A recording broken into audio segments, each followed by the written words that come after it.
संत रामपाल जी महाराज एक ऐसे महान संत जिन्होंने अपनी सतभक्ति, तत्व ज्ञान, करुणा और सेवा के बल पर समाज में नई मिसाल कायम की है।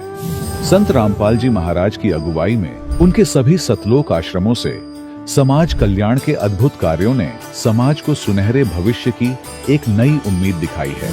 संत रामपाल जी महाराज से नाम दीक्षा लेने के बाद लाखों लोगों की लाइलाज बीमारियां जैसे कैंसर, एड्स आदि ठीक हुई। संत जी के ज्ञान से प्रेरित होकर उनके अनुयायियों ने लाखों यूनिट रक्तदान किया। संत जी ने लाखों बहन बेटियों का दहेज मुक्त विवाह करवाया।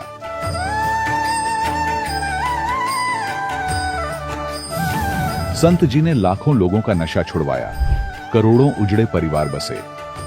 संत जी के आश्रमों में समागम के दौरान निःशुल्क नेत्र चिकित्सा, दंत चिकित्सा प्रदान की जाती है। संत रामपाल जी महाराज द्वारा समय समय पर पर्यावरण संरक्षण के उद्देश्य से बड़े स्तर पर वृक्षारोपण किया जाता है। संत जी ने जरूरतमंदों को तत्काल राहत पहुंचाने के लिए एम्बुलेंस सेवा शुरू की। संत जी अपने अनुयायियों को देहदान के लिए प्रेरित करते हैं, जिससे मानवता की सेवा और चिकित्सा क्षेत्र में सुधार हो सके। संत रामपाल जी महाराज के सभी आश्रमों में हर रोज निःशुल्क भंडारा आयोजित किया जाता है, जहां हर वर्ग, हर जाति और हर धर्म के लोग एक साथ बैठकर भोजन करते हैं।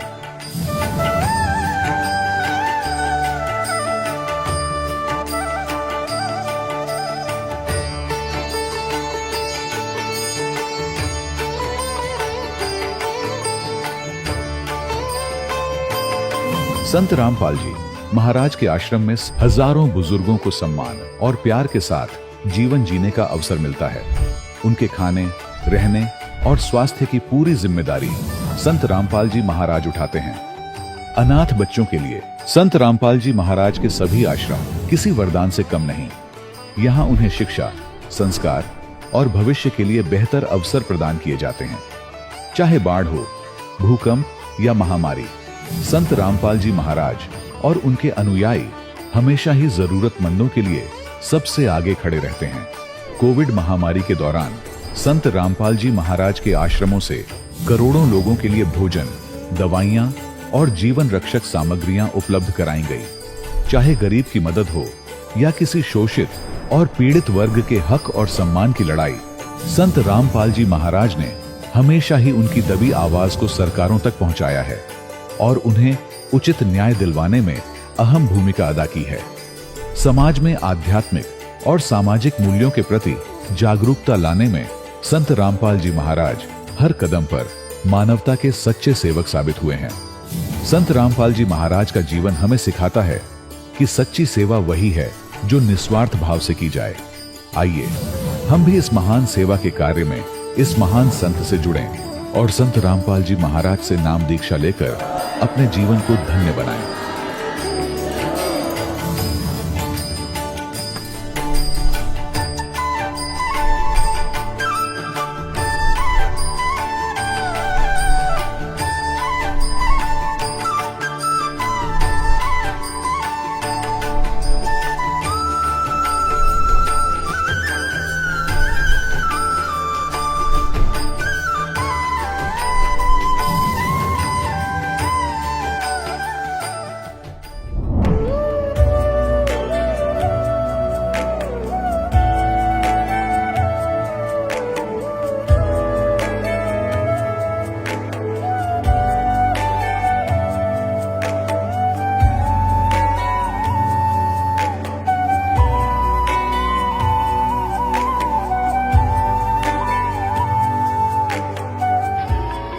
प्रभु राम देव भगवान अल्लाह खुदा ईश आदि नाम एक ही शक्ति के हैं।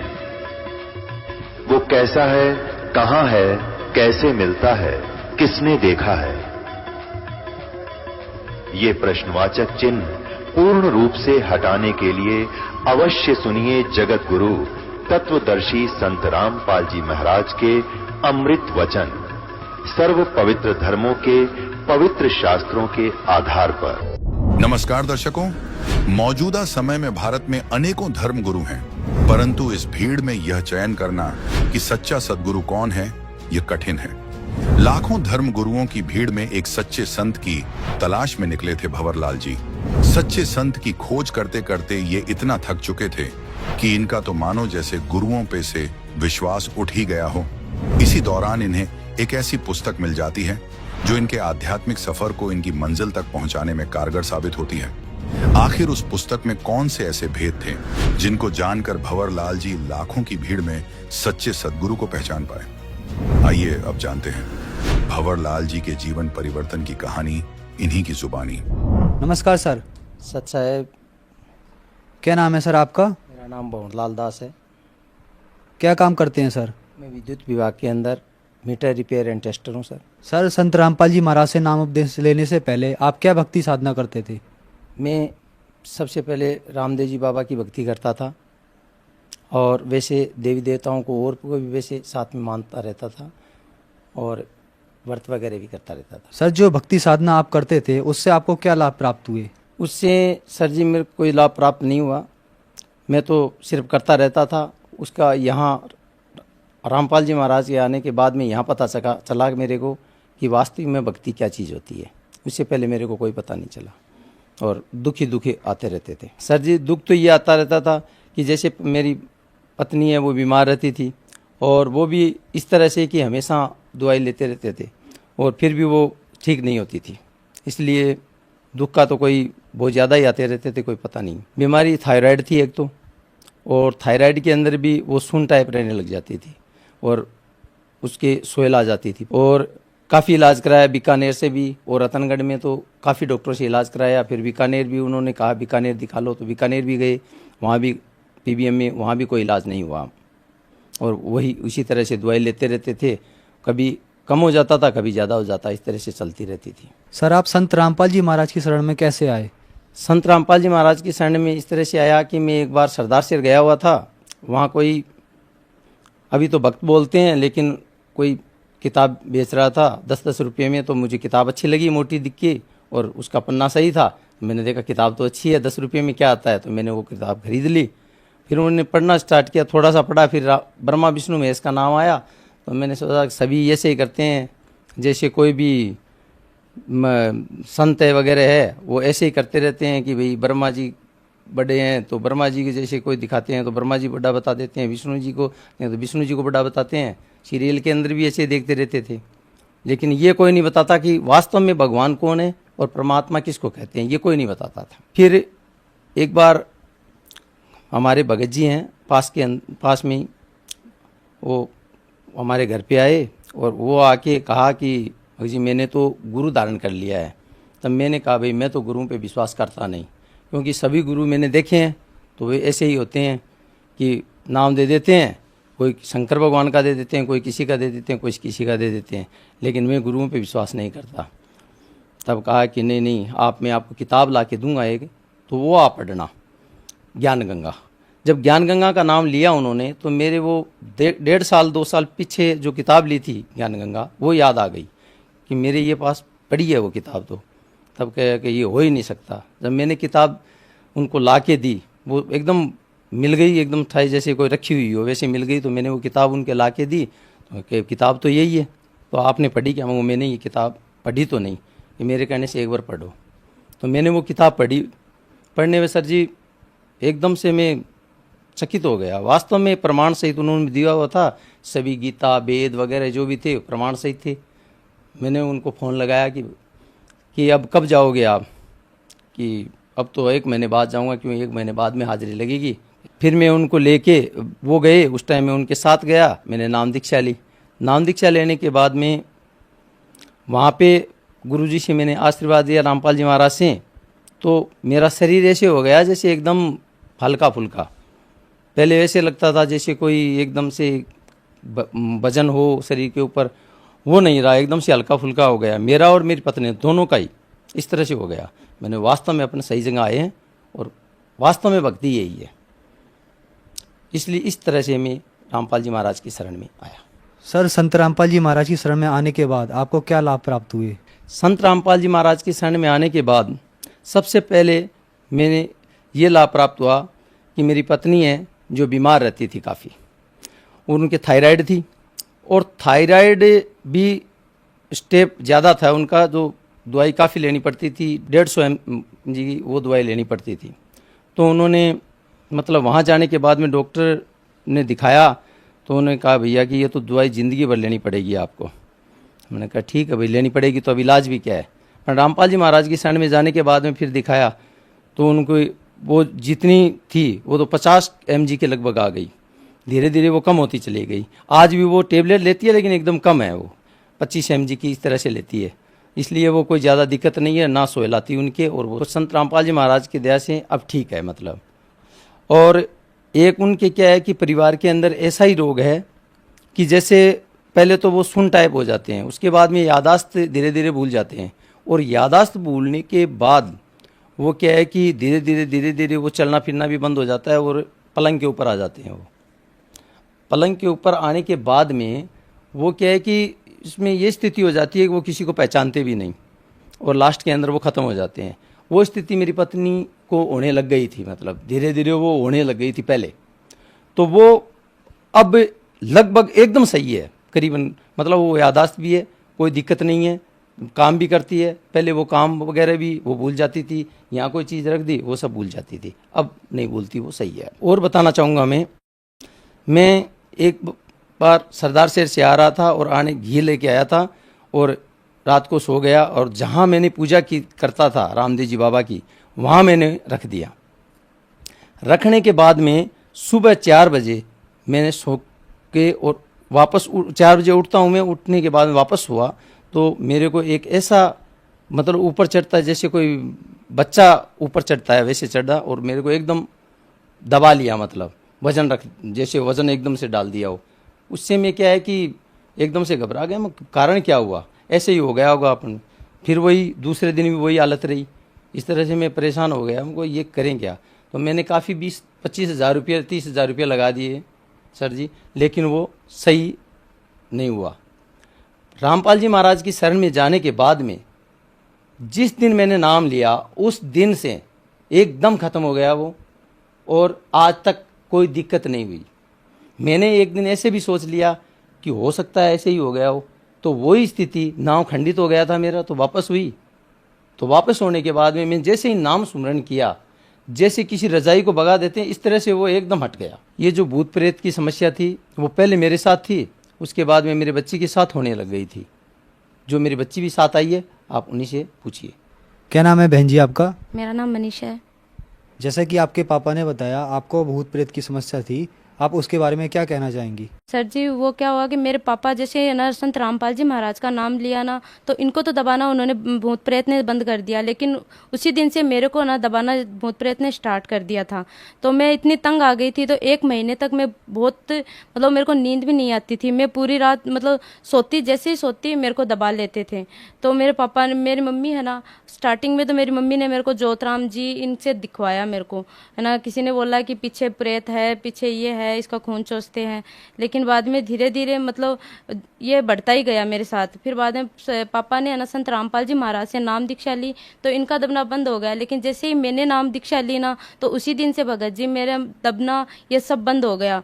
मैं मतलब ऐसे हो गई, मेरे को अपना शरीर पूरा ऐसे हल्का फुल्का लगने लगा, और उस दिन के बाद में अगर मैं उनकी बात भी करूँ ना तो मेरे कोई फर्क नहीं पड़ता, और मेरे को उसके बाद में कोई भूत प्रेत की कोई शिकायत नहीं है, और सब अच्छा है मेरे साथ। और एक चमत्कार मेरे साथ सर जी ये भी हुआ कि मैं ITI में मैं जब स्टडी करती थी तो मेरे सर ने बोला था कि तू फेल हो जाएगी, मेरी क्लास में रहेगी तब भी पास होगी। लेकिन मैंने क्लास भी चेंज की और संत रामपाल जी महाराज का मैंने नाम दीक्षा ले रखी, तो मेरे को पूरा विश्वास था इन पे। तो मैंने जैसे ही मतलब पेपर दिया तो मैंने 19 क्वेश्चन किए थे ओनली। तो मैंने पेपर दे के बाहर आई तो मैंने सोचा कि मैंने सही किए हैं। फिर मैंने सर से पूछा मैं कि सर कितने क्वेश्चन से मतलब मैं पास हो सकती हूँ। तो सर ने बोला कि 20 तो आपको एकदम एक्यूरेट सही करने हैं, और उसके बाद ऊपर करो तो वो आपके सही होने चाहिए, नहीं तो माइनस मार्किंग में कट जाएगी। और उस टाइम सर जी मेरे मतलब 1/3 माइनस मार्किंग और एक क्वेश्चन 3 नंबर का था।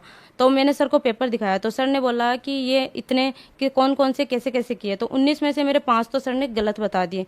अब मेरे को ये हुआ कि मैं क्या करूं, क्योंकि मैं ये तो गलत बता रहे हैं और मैंने क्वेश्चन 19 किया और 20 में मैं पास हो रही हूँ। तो उसके बाद में सर जी मैंने ये सोच लिया था कि मुझे नहीं पता, संत रामपाल जी महाराज से मैंने अरदास लगाई। तो मैं मतलब मैंने उसी दिन ये बात छोड़ दी थी कि मेरे को कुछ नहीं सोचना, मैं पास आऊँ फेल आऊँ वो देखा जाएगा। तो मैंने संत रामपाल जी महाराज पे विश्वास किया और आज मैं पास हूँ और मेरे 30 क्वेश्चन सही हैं, जबकि मैंने 19 क्वेश्चन ही किए थे, लेकिन आज मेरे 30 क्वेश्चन पूरे सही हैं। और मैंने मार्कशीट में आप देख सकते हो, मेरे लेके नहीं आई, लेकिन मैंने मार्कशीट 15 दिन पहले ही लेके आई हूँ, उसमें मेरे 30 क्वेश्चन सही हैं और मेरे 90 नंबर आए हैं। तो ये चमत्कार मेरे साथ बहुत बड़ा हुआ। सर जैसा कि आपने बताया कि आपने संत रामपाल जी महाराज से नाम उपदेश लिया तो आपको बहुत लाभ प्राप्त हुए। सर जो दर्शक आपको देख रहे हैं उनको आप क्या संदेश देना चाहते हैं? मैं तो यही कहूँगा, जो दर्शक देख रहे हैं, जो भगत आत्माएं देख रही है, उनको ये कहूँगा कि ये जो भक्ति है वो शास्त्र अनुसार है और यही भक्ति सही है, और बाकी चाहे कितना ही भक्ति कर लो कुछ नहीं होना है।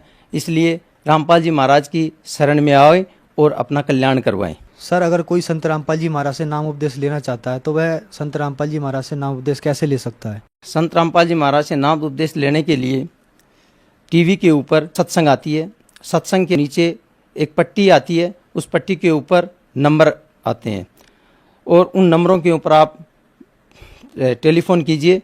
वहाँ से आपको वहाँ जहाँ का नज़दीक का नामदान स्थल है वहाँ का केंद्र का नाम बताया जाएगा और वहाँ आप जाके और नाम दीक्षा ले सकते हैं। धन्यवाद सर। सत्साही दर्शकों, अभी आपने सुने संत रामपाल जी महाराज से दीक्षा प्राप्त करके सुखी हुए भक्त के अनुभव। अब देखिए जगत गुरु तत्वदर्शी संत रामपाल जी महाराज के मंगल प्रवचन। ये गीता ज्ञान दाता श्री कृष्ण में प्रवेश करके बोल रहा है, ये सरपुरुष ब्रह्म। ये कहता है कि अर्जुन तेरे और मेरे बहुत जन्म हो चुके हैं, तू नहीं जानता मैं जानता हूं। मेरे जन्म और कर्म अलौकिक हैं। इसके जन्म कैसे अलौकिक है और कर्म कैसे अलौकिक है? इसके जन्म ऐसे अलौकिक हैं जैसे मृत्यु होगी, एक ब्रह्मांड का विनाश हुआ, सभी प्राणियों का नाश हुआ, सभी तत्व आपस में बिल्कुल इसमें आग लग जाएगी एक ब्रह्मांड में, और इसमें कण कण धूल धूल हो जाएगी। फिर अपने हिसाब से जैसे परमात्मा ने पहले इन सब पृथ्वी को उत्पन्न किया, सब जल सब तत्व बनाकर दे दिए, फिर विधान बनाकर छोड़ दिया, इसलिए ये सारे प्राणी नेक्स्ट ब्रह्मांड में चले जाते हैं ऑटोमेटिक परमात्मा के विधान अनुसार। और उसमें दुर्गा की भी मृत्यु होती है और ब्रह्म इस काल की भी मृत्यु हो जाती है, जब 70,000 बार युग काल का पुत्र शिव मर लेगा। और ये एक युग होता है किसका? अक्षर पुरुष का। ये एक युग हो गया अक्षर पुरुष का। ओहो, अब फिर क्या होगा कि यहां से सभी प्राणी दूसरे ब्रह्मांड में चले जाएंगे। 21 ब्रह्मांड है इस काल के पास। उस ब्रह्मांड में जाते ही परमात्मा ने विधान बना रखा है कि इन दोनों का, दुर्गा का और इस ब्रह्म का, अपने आप युवा शरीर निर्मित हो जाता है वहां जाते ही। जैसे आप देखते हो वर्षा के दिनों में आप छत पर होते हो, वर्षा आई और थोड़ी सी देर में क्या देखते हो, वहां मेंढकी फुदक रही है। वो कहां से आएगी? उस 5 तत्वों के संयोग से अचानक ऐसा एटमॉस्फेयर बन गया कि वो अपने आप उनका शरीर बन गया। आप देखते हो इनमें गेहूं में कीड़े हो जाते हैं, यानी सुरसी हो जाती है, अपने आप हो गई, लेकिन अन्य प्राणी नहीं हो सकते। ऐसे ही वहां पर उस स्थिति में केवल इन दोनों का शरीर युवा बन जाता है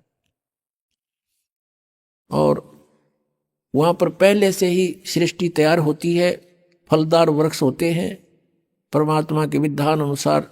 फिर ये धीरे धीरे अपनी पत्नी से, दुर्गा से, कुछ वचन से, कुछ अपने सृष्टि क्रम से इन 3 पुत्रों की उत्पत्ति करता है। इनको अपने प्रधान बनाता है और 3 लोगों का एक एक विभागीय मिनिस्टर बना करके स्वयं मुख्यमंत्री का रोल करता है। तो इस प्रकार इनके जन्म और कर्म अलौकिक हैं। ये अपने आप को इसलिए अजन्मा कहता है, लेकिन इसका जन्म होता है तरीका दूसरा है और मृत्यु होती है। अपने आत्माओं, जब ये ब्रह्मांड में आग लगती है, ये बहुत बुरा हाल होता है दुर्गा का, और इसका ये सबसे लंबी उम्र के यही है। और ये जब आग लगती है तो सिद्धि से उड़कर भागने की चेष्टा करते इधर उधर खूब भागते हैं अपने उस लोक में जान बचाने के लिए, और इनको इतना बुरी तरह जल के मरते हैं ये जिंदा, और हाहाकार मचाते हैं, तौबा मचा देते हैं, बुरा हाल हो जाता, अचेत होकर गिर जाते हैं। जब ये पूरा ब्रह्मांड का नाश हो जाता है, ये ऑटोमेटिक ही सभी प्राणी वहां जाते हैं, फिर ये युवावस्था में आ जाते हैं। जैसे हम माँ के गर्भ में कितने पीड़ित थे, और पहले ना जाने कौन से जन्म में कितना कष्ट भोग कर हमारी मृत्यु हुई थी, वो हमें आज याद नहीं, फिर मकवाद वहीं जो की तो ऐसा ही इसके साथ बनता है। अब ये एक युग हो गया अक्षर पुरुष का, जब एक ब्रह्मांड का नाश और काल ब्रह्म की मृत्यु का समय, तो ऐसे 1000 युग का दिन, ऐसे 1000 युग का इस अक्षर पुरुष का दिन, और इतनी ही रात्रि। ओ तेरा गजब हो, कैलकुलेशन भूल जाओ, 43,20,000 ने साथ रखे थे, वो तो चतुर्युग छोड़ दिया, फिर युग ऐसे शुरू हो गए। और ऐसे ही 30 दिन रात का महीना अक्षर पुरुष का, और 12 महीने का 1 वर्ष, और 100 वर्ष की आयु। वेदों में आपने देखा होगा 7 वर्ष लिखा, 100 वर्ष, तो सबकी 100 वर्ष कैलकुलेटेड है, लेकिन उनके वर्ष बहुत लंबे चौड़े हैं। तो ऐसे इस अक्षर पुरुष की मृत्यु होगी इतने 100 वर्षों के बाद, इतने लंबे पीरियड के बाद। और इसलिए इसको अक्षर पुरुष कह दिया, क्योंकि ये काफी चिर स्थायी है, बहुत लंबे समय तक रहता है इसलिए, लेकिन ये भी नाशवान है। और 5वां उत्तम पुरुषत्व अन्य परमात्मा इति उदारता, ये लोग त्रयम आविष्य विवर्ती अवैश्वर है, वो अविनाशी परमात्मा है। तीसरा कौन है? गीता जी अध्याय नंबर 7 के श्लोक नंबर 29 में अर्जुन से कहा काल ने कि जो व्यक्ति तत्ब्रह्म से परिचित है, सारे दात्म ज्ञान से परिचित है, सब कर्मों से परिचित है, वो केवल जरा और मरण से ही छूटने का प्रयत्न करते, उसे मोक्ष चाहते। अर्जुन ने 8वें अध्याय के प्रथम मंत्र में पूछा, फिर किम तत्ब्रह्म, वो तत्ब्रह्म कौन है? 8वें अध्याय के 3रे श्लोक में उत्तर दिया काल ने, ब्रह्म गीता ज्ञानदाता ने, कि वो परम अक्षर ब्रह्म है। अपने जन्म कर्म और इसने बता दिया, मेरी भी जन्म मृत्यु होती है अर्जुन, तेरी भी होगी। मेरी साधना करेगा तो भी तेरी जन्म मृत्यु और मेरी भी रहेगी, हम स्थायी नहीं हो सकते। और जब तक जन्म मृत्यु समाप्त नहीं होगी, शांति नहीं हो सकती। 18वें अध्याय के 62वें श्लोक में कहा कि अर्जुन तू सर्वभाव से उस परमेश्वर की शरण में जा, उसकी कृपा से ही तू परम शांति को और सनातन परम धाम को प्राप्त होगा। गीता जी अध्याय नंबर 15 के श्लोक 1 से 4 में कहा कि उल्टा लटका हुआ संसार रूपी वृक्ष है, ऊपर को जड़, इसकी मूल तो समझो परम अक्षर ब्रह्म है, और नीचे को तीनों गुण रजगुण ब्रह्मा सतगुण विष्णु तमगुण शिवजी रूपी शाखाएं हैं। बीच में तना और मोटी डार जो है, सरपुरुष तो तना है, अक्षर पुरुष मोटी डार है, तीनों देवा शाखा है, ये 5 रूप संसार।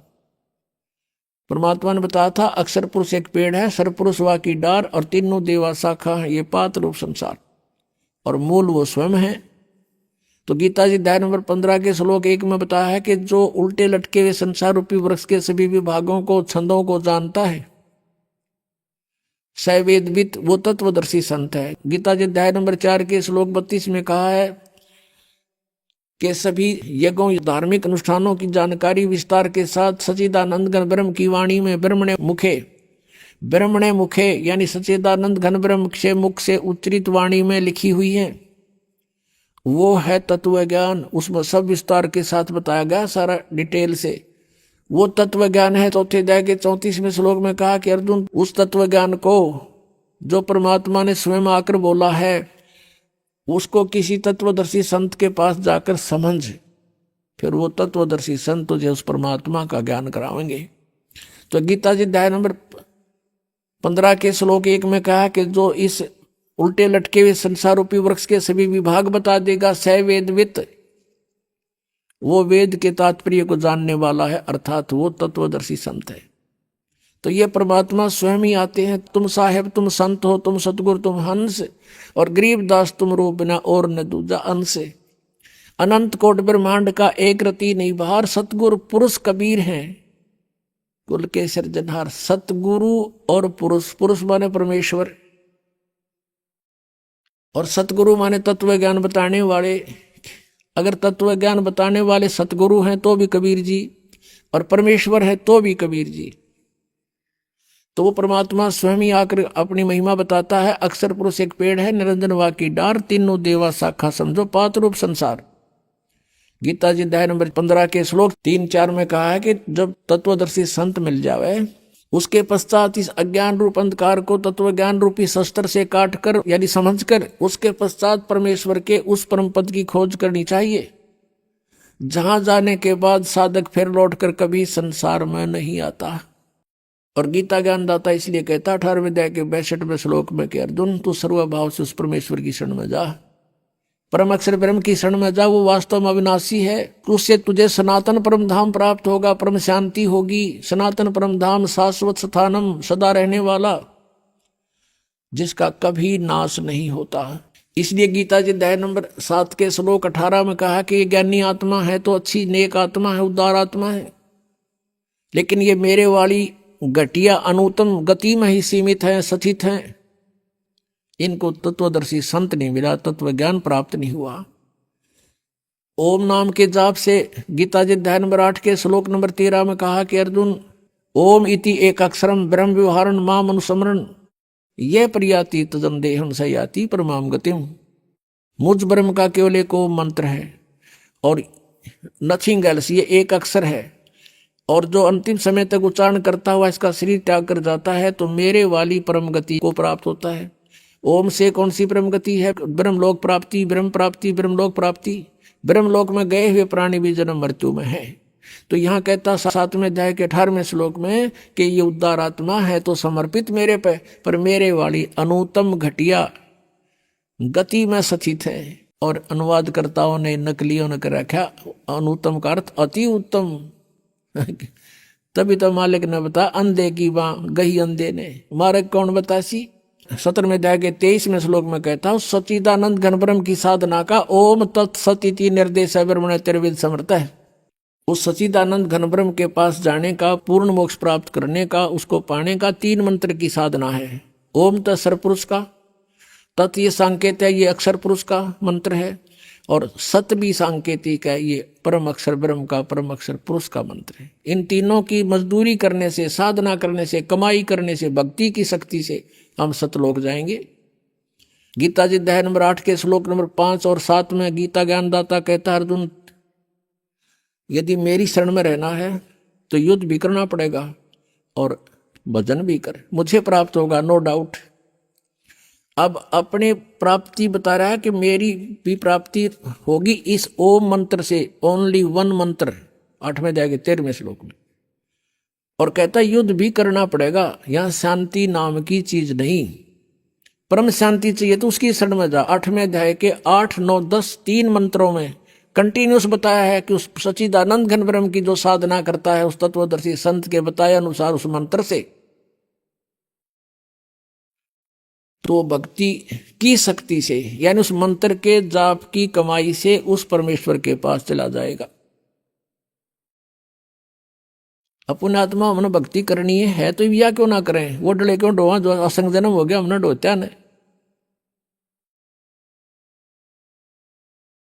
तो इसलिए गीता ज्ञानदाता कहता है कि तू सर्वभाव से उस परमेश्वर की शरण में जा। और 18वें अध्याय के 66वें श्लोक में इन अनुवादकर्ताओं ने यहां भी अनर्थ कर रखे हैं। व्रज का अर्थ जाना होता है, इन्होंने आना लिखा है, क्योंकि ये श्री कृष्ण जी को सुप्रीम पावर मान के और तब इसका गीता जी का अनुवाद किया। जबकि श्री कृष्ण जी तो विष्णु अवतार थे, ये सतोगुण भगवान हैं और ब्रह्म के पुत्र हैं, और मूल परमात्मा की भक्ति से यानी उससे ही हमें लाभ होगा। उसका अर्थ ये बनता है कि सर्व धर्मान परित्यज माम, मेरे सत्र की, ब्रह्म सत्र की जो ओम की पूजा उस 3 मंत्र के जाप में, ओम तत्सत में, वो मुझे छोड़ दे। और यज्ञ हवन जो भी हैं ये ब्रह्म सत्र के हैं। ये सब धार्मिक पूजाएं मुझ में त्याग कर एकम शरणम व्रज, एक मन जिसके बराबर दूसरा ना हो, अद्वितीय प्रभु सचिदानंद घन ब्रह्म, उसकी शरण में जा, मेरे सत्र का मुझे दे जा। हम पहले ओम नाम के कमाई यज्ञ करके हम कहाँ जाते थे? ब्रह्मलोक में चले जाते थे। वहां अपनी पूंजी खत्म करके उस रेस्टोरेंट में वापस फिर गधे बन जाते थे। अब हमें ज्ञान हो गया, हम इस पूंजी का नष्ट नहीं करेंगे, हम सदुपयोग करेंगे, इसका कर्जा उतारेंगे, चले जाएंगे। तो इस काल को, इस सब ओम नाम का जाप इसको दे देंगे, ये हमें छोड़ देगा। फिर कुत्ते गधे नहीं बनाओगा, हमें बंद में नहीं रखेगा। तब ये कहता है अहम तवा सर्व पापे व्यामोक्षामि मा शुच, मेरा कर्जा तार दे, फिर मैं तेने क्यों दुखी करूंगा, मैं नहीं रुकूंगा यहाँ पर, और फिर जा तू अपने घर ने। और ये नो कहे मेरी शरण में आ जा, सभी धर्मों के कर्मों को मुझ में छोड़ मेरी शरण में आ जा। उसकी शरण में तो पहले था ही वो। दूसरे अध्याय के 7वें श्लोक में अर्जुन कहता है कि आप मेरे गुरु हो, मैं आपकी शरण हूं, मेरी बुद्धि काम करना बंद करगी, मेरे हित में जो हो तुम वो बताओ। अब 18वें अध्याय के 66वें श्लोक में ये अज्ञानी कहें कि श्री कृष्ण अपने ही शरण माने को कहता, प्रथम तो श्री कृष्ण बोल ले नहीं रहा, उसमें बोल रहा काल। अगर श्री कृष्ण मानकर चलते हो तो पहले कह रहा अर्जुन के मैं तो आपकी शरण में हूँ, आपका शिष्य हूँ, और बता शरण में कीजा, उसके अंदर बढ़े। तो ये बिना ज्ञान की बातें थी, हमें मूर्ख बना रहे थे ये नकली गुरु, संस्कृत की भाषा जान के। यह आत्मिक ज्ञान नहीं था इनके पास। तो अंधे की बाँ गई, अंधे ने मारे कौन बतासी। अब क्या बताते हैं? मन तू चल रे सुख के सागर, जहां शब्द सिंधु रत्नागर, कोटि जन्म तन भर मत होगे, कुछ ना हाथ लग्या रे, कुकर सुकर खरबया बोरे, कौआ हंस बुगारे। सुखदेव ने 84 भुगती बना पजावे खरवो, तेरी क्या बुनियाद पुरानी, तू पेंडा पंथ पकड़वो। कोट जन्म तन भर मत होगे, कुछ ना हाथ लग्या रे, कुकर सुकर खरबया बोरे, कौआ हंस बुगारे। कोटि जन्म तू राजा की, न्या मिटी न मन की आशा, भिक्षक होकर दर दर घूम लिया, मिला न निर्गुण रासा। इंद्र कुबेर ईश की पदवी, ब्रह्मा वर्ण धमराया, विष्णुनाथ के पुर को जाके फिर भी वापस आया। असंग जन्म तन मर्त्या होगे, जीवित क्यों न मरे रे, और 12 मद मैल मठ बोरे, बहुर न देह धरे रे। दोजक भिष्ट सभी ते देखे, राजपाट के रसिया, 3 लोक से तरपत नाही, ये मन भोगी खसिया। सतगुरु मिले तो इच्छा मेटे, पद मिल पदे समाना, चल हंसा उस लोक पठाऊं, जो आदि अमर अस्थाना। 4 मुक्ति जहां चंपी करती, माया होरी दासी, दास गरीब अभय पद पर से, वो मिले राम अविनाशी। एक के शब्द में सारा जाड़ा दे दिया उस परमात्मा परिचित पुण्यात्मा आदरणीय गरीबदास साहिब जी ने। क्या बताते हैं? मन तू चल रे सुख के सागर, जहां शब्द सिंधु रत्नागर। अब सुख सागर क्यों कहा इसको, सतलोक को? उसको डिफाइन किया है परमात्मा की वाणी में। शंखों लहर मेहर की उपजे, कहर नहीं जा कोई, दास गरीब अचल अविनाशी, ही सुख का सागर सोई। उस सतलोक में कहते हैं आपके अंदर असंख्यों लहर मेहर की उपजेंगी, कहर नहीं जा कोई। जैसे आप कभी कभी एकांत में बैठे हो दास के साथ, तो बहुत बार बनी है ऐसी बातें। ऐसी बहुत बार हिलोर उठती हैं जब वो एक तरंग आती है मेहर की, उस समय कोई भी बुरा दिखाई नहीं देता। दुश्मन भी जो हमें दुख दे रहा है उसके प्रति भी बिल्कुल दुर्भावना नहीं रहती, कोशिश करने से भी दुर्भावना नहीं आती। उसके अवगुणों को भी गिनते हैं तो भी दुर्भावना उत्पन्न हृदय में नहीं आती, और वो होती है कुछ समय की। फिर उसके जाने के बाद जो का त्यों कहर टूट जाता है। उसने ऐसा क्यों किया, उसने ऐसा कैसे कर दिया, वो घाटा हो गया, वहां ऐसे नुकसान हो गया, फलाना ऐसे करना है, यानी वो कहर की लहर फिर शुरू होगी। तो परमात्मा कहते हैं वहां सतलोक के अंदर ये शंखों लहर मेहर की उपजे और कहर नहीं जा कोई, कोई कष्ट नहीं, ना बुढ़ापा ना मृत्यु, सदा युवा शरीर रहेगा। और वहां जो शरीर बनेगा शुक्रम अकायम ऐसनाविरम, वो इस नाड़ियों के जोड़ से नहीं बनेगा वहां शरीर हमारा, श्वास से नहीं चलेगा, वो एक तत्व से बनता है। जैसे यहाँ 5 तत्वों से शरीर बना है, इसमें कहीं 5 तत्व दिखाई देते हैं आपको, और कितना सुंदर बना रखा है, और बिल्कुल 5 तत्वों का मेल है। इसका योग कैसे बनाया, जैसे अन्न हो गया, अन्न खाया, अन्न से फिर शक्ति बनी, शक्ति से फिर शरीर बना, उसका ऐसा प्रारूप बदल कर ऐसा बना दिया। ऐसे वहां एक तत्व से, नूर तत्व से हम सभी का शरीर बनेगा, और वो शरीर ऐसा होगा जैसे 16 सूर्य जितना तेज होगा आपके शरीर का, प्रत्येक आत्मा का। लेकिन परमात्मा का भी शरीर है, अपने ही जैसा है, उसका बहुत तेजोमय शरीर है सतलोक के अंदर। उनके एक रोमकूप में करोड़ सूर्य करोड़ चंद्रमा दोनों की मिली जुली रोशनी भी फीकी है भगवान के एक रोमकूप के नूर के सामने। और हम सब आत्माओं का 16 सूर्य जितना सुंदर, यानी इतना तेजों में और बहुत ही खूबसूरत शरीर होगा। अब क्या बताते हैं, कोटि जन्म तन भरमत हो गए, कुछ ना हाथ लगा रे।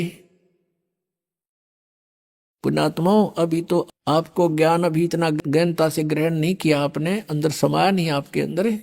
जब ये सच्चाई हृदय मान लेगा ना, आपका आत्मा मान लेगी 100 की 100 सच्ची है जो परमात्मा ने बताई। और अब इसको सत्य को सत्य मानने में देर नहीं लगेगी। अपने थोड़े से फार्मूले याद रखो। सभी वेद कहते हैं परमात्मा ऊपर रहता है, मनुष्य सदृश शरीर में है, और वहां से वो गति करके आता है। और यहाँ के क्या लीला करता है, जब वो बालक रूप धारण करके, शिशु रूप धारण करके प्रकट होता है, तालाब के ऊपर, जल के ऊपर, कमल के फूल पर विराजमान होता है। यानी जल के ऊपर विराजमान होने से उसको नारायण कहते हैं। अब पता लग जाएगा वो है कौन।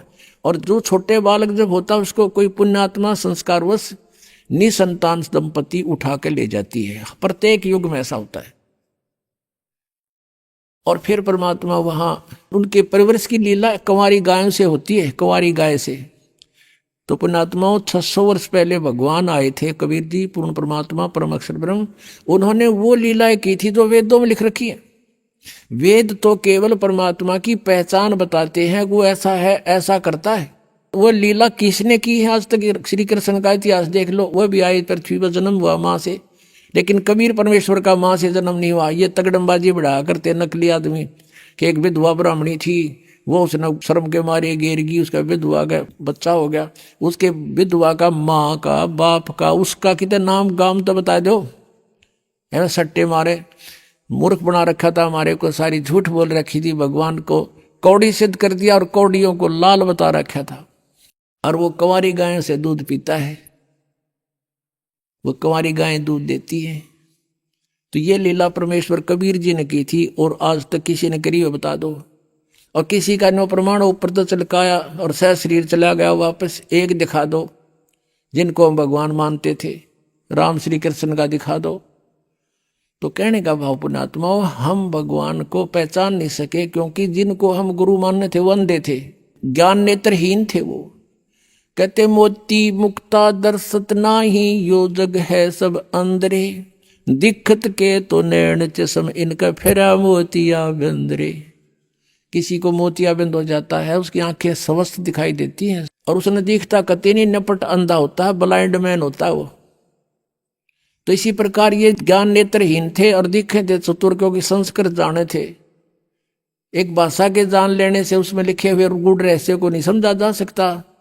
अब हम हिंदी जानते हैं, मान ले किसी फॉरेनर ने आके हिंदी सीख ली और इसको तुलसीदास कृत रामायण को ले गया वहां पर अपने देश में, और उसने अक्षर पैर का पता नहीं, राम कौन था, रावण कौन था, सीता कौन थी, कुंभकर्ण कौन था और भाई विभीषण कौन था, तो वो पता नहीं के अटके बट मारेगा।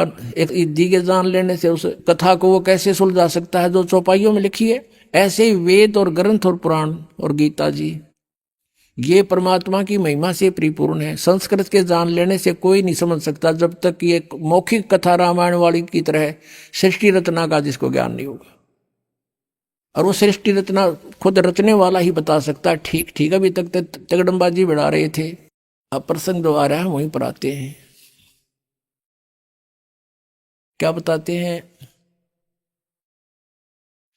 कि कोट जन्म तन भरमत हो गए कुछ ना हाथ लगा रे, और कुकर सुकर खरबा बोरे कौआ हंस बुगारे। अब परमात्मा को पहचानना एक इतना आसान हो गया। एक तो ये पहचानना है कि सारे वेद बतावें, चारों वेदों को तो हम कति फाइनल मान रहे हैं। अब भी कोई उसको न्यू कहे कि मैं नहीं मानता वेदों को, वो तो फिर भक्ति योग प्राणी है नहीं, या किसी ने भ्रमित करा क्या उल्लू ने मूर्ख ने। जो ये कहते हैं हम वेदों को नहीं मानते, पुराणों को नहीं मानते, हम अपने गुरुओं के ज्ञान को श्रेष्ठ मानते हैं, तो सदग्रंथों को न मानना ही उनकी महामूर्खता है। और कबीर जी की वाणी भी सदग्रंथ है, वो सब ग्रंथों का ग्रंथ है, यानी उसमें ऑल इन वन है, नो समझ लो। और दूसरा वेद बताते हैं, फिर वो लीला किसने की, फिर आंखों देखा संत बताते हैं। हम सुल्तानी नानक तारे दादू को उपदेश दिया, जात जुलाहा भेद न पाया वो काशी माहे कबीर हुआ। आदरणीय गरीबदास साहिब जी बता रहे हैं, उनको भगवान मिले थे, जिनको वो आकर मिलते हैं अच्छी आत्मा दृढ़ भक्तों को। उनमें से एक आदरणीय नानक साहिब जी हैं, वो कहते हैं फाई सूरत मनुकी वेश, ए ठगवाड़ा ठगी देश खराब सियाणा भोता भार। ये धानक रूप रहा करतार। परमात्मा सतलोक से आए थे, परमात्मा उसमें समकालीन थे, इनके यहाँ भी थे, सतलोक में भी रहते हैं, वो हर जगह जहाँ चाहे प्रकट हो सकते हैं, प्रभु में इतनी शक्ति है। तो नानक साहिब जी को बेई नदी पर मिले थे, स्नान करने गए जब, उससे पहले भी वार्ता की थी कबीर रूप में आकर, लेकिन नानक साहब जी मान्य नहीं थे, लेकिन अंदर से टूट गए थे सच्चाई को सुनकर। प्रार्थना यही करते थे, प्रभु फेर मिलो एक बार है। आदरणीय नानक साहब जी का जन्म पवित्र हिंदू धर्म में हुआ था। ये कालूराम मेहता खत्री अरोड़ा के घर इनका जन्म था, और इनके पिताजी जो पटवारी थे उस समय, और ये अच्छी आत्मा थी। फिर ये इन्होंने एक अपनी बहन के नगर में, जहाँ उनकी बहन ब्याह रखी थी, सुल्तानपुर शहर में अपने बहनोई की सिफारिश से वहाँ के सुल्तानपुर के नवाब के यहाँ नौकरी करते थे मोदी खाने में। तो स्नान करने के लिए बेई नदी पर जाते थे। पहले परमात्मा कबीर जी उनसे मिले, चर्चा की और बताया कि मैं कबीर हूँ और छोटी जाति का धारणक हूँ, काशी में रहता हूँ और मैं ज्ञान की तलाश में घूम रहा हूँ। तो नानक साहिब जी ने बताया कि श्री कृष्ण जी, श्री विष्णु जी सर्वशक्तिमान हैं, ये परम शक्ति हैं। गीता में इसी का वर्णन किया गया है। यानी जैसा भी उन्होंने, श्री नानक देव जी ने ब्रजलाल पांडे से गीता पढ़ा करते थे, जैसा भी ऐसे इन गुरुओं ने हमें ज्ञान दे रखा था, उसी आधार से नानक जी ने बहुत अपना सुनाया कि ऐसे है, श्री कृष्ण सर्वेश्वर हैं, सर्वशक्तिमान हैं, इन्हीं की भक्ति से मोक्ष होगा। तो परमात्मा ने उनसे 7 श्लोकों के उत्तर पूछे थे नानक साहिब जी से। एक तो ये पूछा था कि यदि श्री कृष्ण जी सर्वशक्तिमान हैं, चौथे अध्याय के 5वें और 9वें श्लोक में, दूसरे अध्याय के 12वें श्लोक में, 10वें अध्याय के दूसरे श्लोक में कहता मेरी तो जन्म मृत्यु होते। 18वें अध्याय के 62वें श्लोक में ये किसको किसकी शरण में जाने को कह रहे हैं, पूछना आपके ब्रजलाल पांडे से। 7वें अध्याय के 18वें श्लोक में अपनी गति को अनुत्तम कह रहे हैं। उत्तम पुरुष है तो अन्य वो कौन है। चौथे अध्याय के 34वें श्लोक में कहा कि तत्व ज्ञान तो कोई और है। ये गीता वाला ज्ञान, तत्व ज्ञान ने इसको संत बतावेंगे। इन बातों को कह करके नानक साहिब जी नाराज हो गए ये सुनकर, लेकिन रात्रि के समय करवट बदलते रहे कि सचमुच बात तो सारी सच्ची है। नानक साहब भी पढ़े हुए थे, हिंदी भी पढ़े थे, फारसी भी पढ़े थे।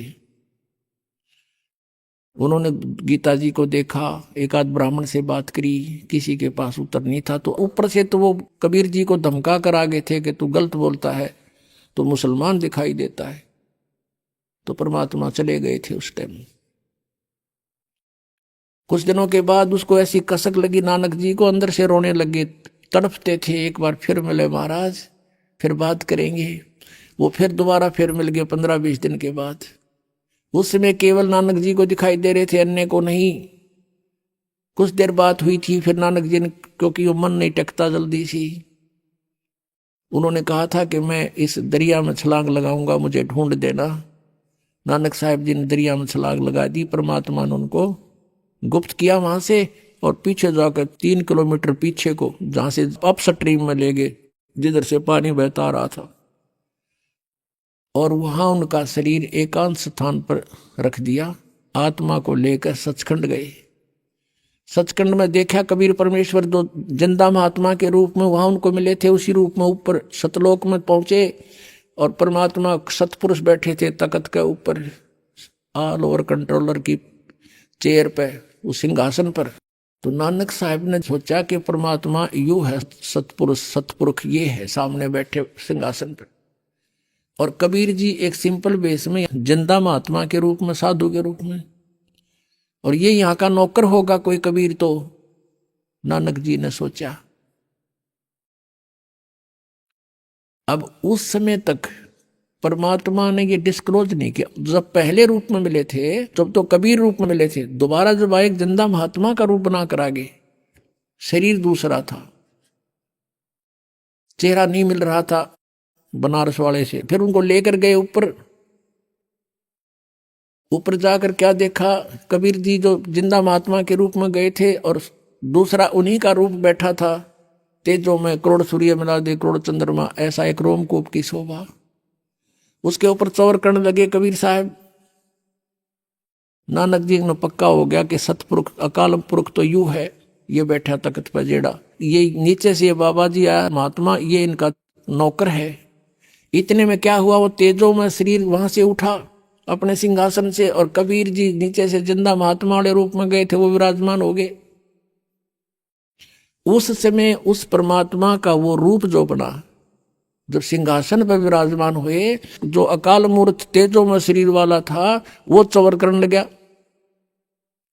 उस कबीर परमेश्वर जिंदा वाले बाबा वाले महात्मा वाले स्वरूप के ऊपर चवर करे नौकर की तरह।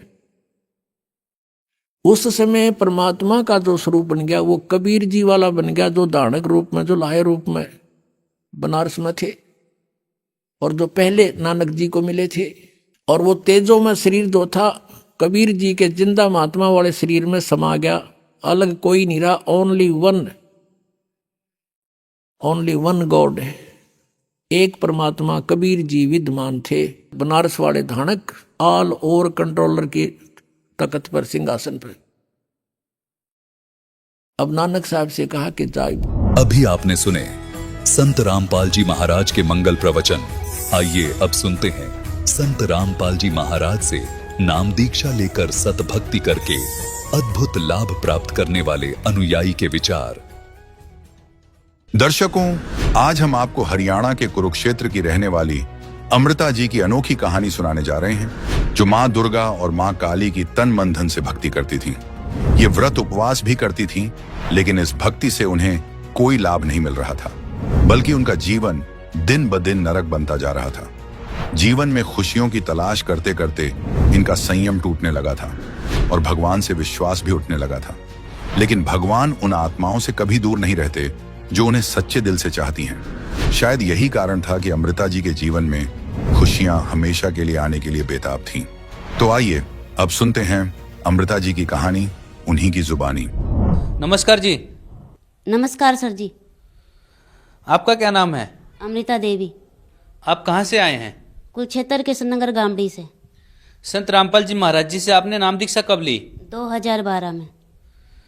परम संत सतगुरु रामपाल जी महाराज जी से नाम दीक्षा लेने से पहले आप क्या भक्ति साधना करते थे? सभी देवी देवताओं की भक्ति करते थे। देवी देवताओं की भक्ति करने से आपको क्या लाभ प्राप्त हुए? सर जी हमें लाभ तो कोई प्राप्त नहीं हुए, और क्या कहते हैं, हम बहुत दुखी थे। शादी हो गई थी मेरी, तो मैं बहुत दुखी हो गई थी, बहुत ज़्यादा दुखी हो गई थी। तो कवारी थी तो मेरी माँ ने कहा कि भाई चल तू संतोषी माता के व्रत रख ले।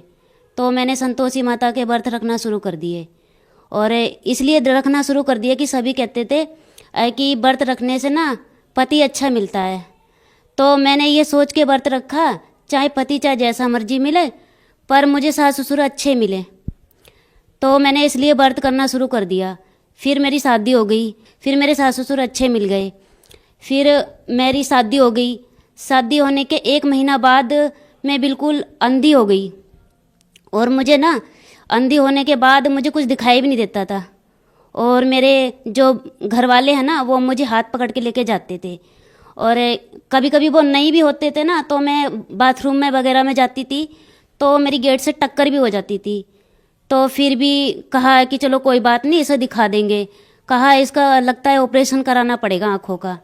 फिर वो भी ऑपरेशन भी कराया, फिर भी कुछ भी दिखाई नहीं दिया। फिर कहा मेरे मम्मी पापा लिवा के ले गए मुझे मेरे घर से, ससुराल से, कि भाई चलो इसको और कहीं दिखा देते हैं। तो वहाँ भी कुछ नहीं मिला। तो वहाँ कहा किसी ने कि भाई तू ना काली माता की भक्ति करने लग जा। फिर मेरे ससुर को पता चला कि भाई इससे कोई कह रहा है काली माता की भक्ति करने लग जा। फिर मेरे ससुर ने 3री मंजिल पे हमारे घर के ऊपर सभी देवी देवताओं का मंदिर बना दिया, स्थापना करा दी। तो मैं व्रत रखने लग गई, तो मैं और ज़्यादा दुखी हो गई उससे। कभी मैं मंजी पे पड़ी रहती थी, मेरे आंखों से पानी गिरता रहता था, पानी गिरता रहता था, और मतलब उल्टी हुई के पड़ी रहती थी। फिर भी कुछ नहीं हुआ, फिर भी हम करते रहे। मैंने कहा चलो हे काली माता, चलो जो भी कुछ है मेरे भाग्य में होएगा, कोई बात नहीं। फिर मुझे ऐसी बीमारी थी कि पहले तो मैं कुछ खाने भी नहीं लगती थी पहले, फिर थोड़ा थोड़ा खाने लग गई।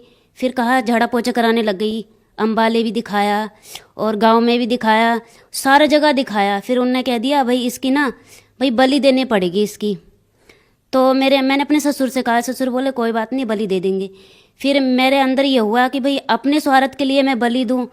तो मेरे सारे बोलने लग गए कि कोई बात नहीं, वो तो पहले से ही होता है, बस हमें तो देना होता है।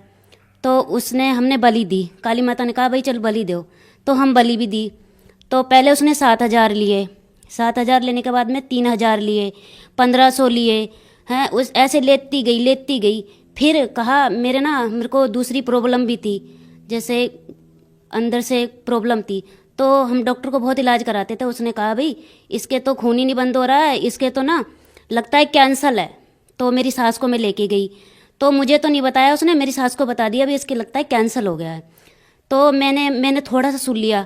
मैंने अपनी सास से कहा, मैंने कि मम्मी मेरी मम्मी भी इसी वजह से मरी है, और लगता है मैं अपने बच्चों को छोड़ के इसी वजह से मैं भी मर जाऊंगी। मैं रोने लगी। मम्मी कह रही कोई बात नहीं। हाँ, फिर मेरी मम्मी ने कहा चल बलि भी दे देते हैं। फिर हमने बलि भी दी।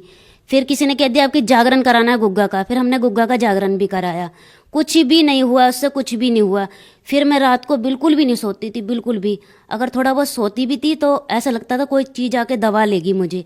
और मेरे पति भी मुझको को बहुत गुस्सा करते थे, कहते थे ये तो बीमारी रहती है। बहुत भी पैसा लगाते थे मेरे ऊपर, और फैक्ट्री में फोन ही पहुंच जाता था कि भाई जल्दी आ जाओ, इसकी घरवाली की बहुत तबीयत खराब हो रही है। तो बेचारे काम छोड़ के आते थे। फिर कभी भी नहीं आते तो मैं छोटी सी बच्ची को लेके मैं काली माता पे ही भागती थी।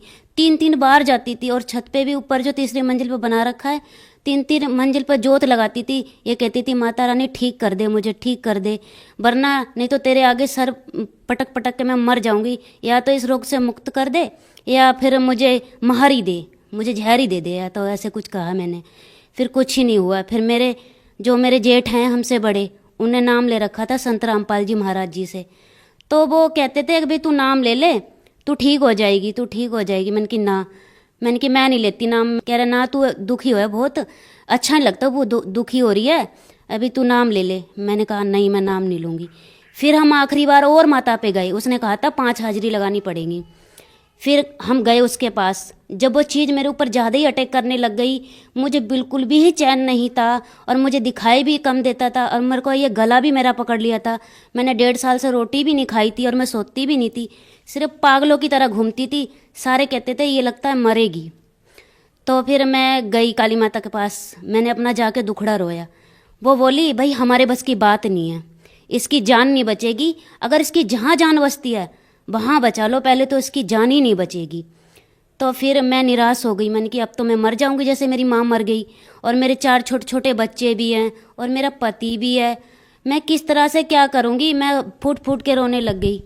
फिर रात को मैं फिर परेशान हो गई। मैं अपने ससुर से मुँह झाँकती हूँ और मेरे जेठ भी हैं, हमारे मतलब मुँह झाँकते हैं।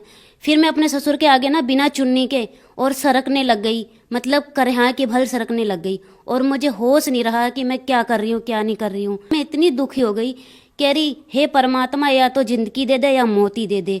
फिर मेरे ससुर कहने लग गए कि इसको अच्छे डॉक्टर पे ले चलते हैं। तो मेरी सास बोली है कि अच्छे डॉक्टर पे तुमने क्या आज तक इलाज ही नहीं कराया, क्या क्या नहीं कराया इसके लिए जो तुम क्या कहते हो, अब इसको डॉक्टर के पास ले जाओगे ऐसी हालत में। फिर हमारे जेठ आए निकल के, उनने कहा कि बस अब तो संत रामपाल जी महाराज ही बचा सकते हैं।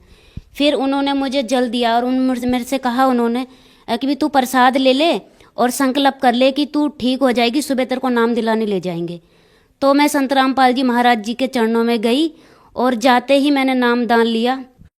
आपने बताया कि आप शेरा वाले की भक्ति करते थे, फिर आप काली माँ की भक्ति करने लगे, फिर आपके ससुर ने जागरण भी करवाया कि आप ठीक हो जाएं, लेकिन फिर भी आप ठीक नहीं हुए। आपकी यहाँ तक कि आपकी आंखों की रोशनी चली गई थी, आपको सही से नहीं दिखता था। फिर आप संत रामपाल जी महाराज जी के शरण में आए, तो क्या आपको कोई लाभ हुए? हाँ जी, लाभ ही लाभ है। पूर्ण परमात्मा ने, संत रामपाल जी महाराज जी ने जिंदगी दे रखी है। पहली बार तो परमात्मा ने मेरी आंखों की रोशनी वापस करी, फिर परमात्मा ने दया करी, मेरे को रोटी खाने की दया करी कि मैं देखती थी लोगों को कि रोटी कैसे खाते हैं, ये किस तरह से रोटी खाते हैं। मैं सारे भगत रोटी खाते करते थे और मैं देखा करती थी कि मैं ये अंदर किस तरह से खा रहे हैं रोटी। मैं खड़ी होके मैं बहुत रोया करती थी, मैं बहुत रोया करती कि शायद ही मैं कब खा पाऊंगी ये रोटी। तो फिर मैंने जैसे संत रामपाल जी महाराज जी से नाम लिया, एकदम मैं रोटी खाने लग गई। 3-3 बार खूब पेट भर भर के खाई और खूब ही नींद आती है, अच्छी तरीक़ा से सोती भी हूँ मैं, और कोई प्रॉब्लम नहीं है। और अब तो परमात्मा ने इतनी दया कर रखी है कि अब तो मैं काम भी करती हूँ। संत रामपाल जी महाराज जी से नाम दीक्षा लेने के बाद आपको और क्या लाभ प्राप्त हुए? मेरे को संत रामपाल जी महाराज जी से जुड़ने के बाद में जो मैं देवी देवतन की जो पहले भक्ति करती थी, मैं अंधी हो गई थी और जो ठीक नहीं हो पा रही थी, मैं व्रत रखती थी। तो संत रामपाल जी महाराज जी के चरणों में आने से मेरी रोशनी भी ठीक हो गई, आँखों की रोशनी भी आ गई, और परमात्मा की दुआ से मैं बिल्कुल ठीक हूँ। और एक मेरे को कैंसर भी बताया था डॉक्टर ने, कह रहे थे कि भाई इसके ना कैंसर है। तो मेरे ना अंदरी प्रॉब्लम थी, तो मैं ठीक नहीं हो पा रही थी, कह रहे थे लगता है इसको कैंसर है। मैंने सोचा मेरी माँ मर गई है इसी चीज़ में, लगता है मैं भी मर जाऊँगी। फिर मैंने संत रामपाल जी महाराज जी से मैंने अरदास लगाई है परमात्मा, फिर परमात्मा से अरदास लगाई, परमात्मा मेरे को तो ऐसे ऐसे कहा है। तो संत रामपाल जी महाराज जी के चरणों में के आने के बाद में मुझे ये कैंसर का रोग भी ठीक हो गया। और मेरी इन जो देवी देवतन की भक्ति करती थी ना, उनसे बहुत ज़्यादा अंधकार में मेरी ज़िंदगी थी। जो जिस इंसान को दिखाई न दे उसको कैंसर भी बता दे, और जो छोटे छोटे बच्चे हैं जो छोड़ के इंसान मर भी सकता है, तो पूछो उसकी ज़िंदगी कैसे होएगी। तो संत रामपाल जी महाराज के चरणों में आने से मेरी आंखों की रोशनी भी वापस आ गई और मेरा कैंसर भी ठीक हो गया, और मैं अच्छे खासे परमात्मा की दुआ से अच्छे खासे रह भी रही हूँ, हर काम कर रही हूँ, और परमात्मा ने बहुत दया कर रखी है। बहन जी, आपकी तरह बहुत सारे ऐसी बहनें हैं जो देवी देवताओं की पूजा करती हैं, दुर्गा जी की पूजा करती हैं, और आपने भी देवी जी की पूजा बचपन से ही की थी, लेकिन आपको कोई लाभ नहीं मिले। आप उन्हें क्या संदेश देना चाहेंगे? मैं अपनी बहनों को यही संदेश देना चाहूँगी कि मैं बहुत दुखी थी, इन देवी देवतन की भक्ति करते करते बहुत ज़्यादा दुखी थी, और मैं यही कहती थी कि हे परमात्मा या तो मेरी ज़िंदगी ठीक कर दो या मुझे मार दो। लेकिन फिर भी मैं ठीक नहीं हुई, व्रत भी रखे, जोत भी चढ़ाई, बलि भी दी, जहाँ तक कि सब कुछ करा, तो भी मैं ठीक नहीं हुई। और ये कहते थे सारे कि इसके कर्म में लिखा है, ये तो ठीक ही नहीं होएगी, ये तो मरेगी। लेकिन फिर भी संत रामपाल जी महाराज जी ने मुझ पर दया करी और मुझे ठीक करा। और मेरी जैसी बहुत ज़्यादा बहनें दुखी होती हैं, खास करके बहनें ज़्यादा दुखी होती हैं। तो मैं यही कहना चाहूँगी अपनी बहनों से कि बहनों, संत रामपाल जी महाराज जी के चरणों में आओ और अपना कल्याण करवाओ। बहन जी, संत रामपाल जी महाराज जी से यदि कोई नाम दीक्षा लेना चाहे तो कैसे ले सकते हैं? संत रामपाल जी महाराज जी ने बहुत दया कर रखी है, हर जगह आदेश दे रखा है, जहाँ जहाँ जिस शहर में नाम दीक्षा मिलती है और वहाँ जाके नाम दीक्षा ले सकते हो। धन्यवाद। सत साई।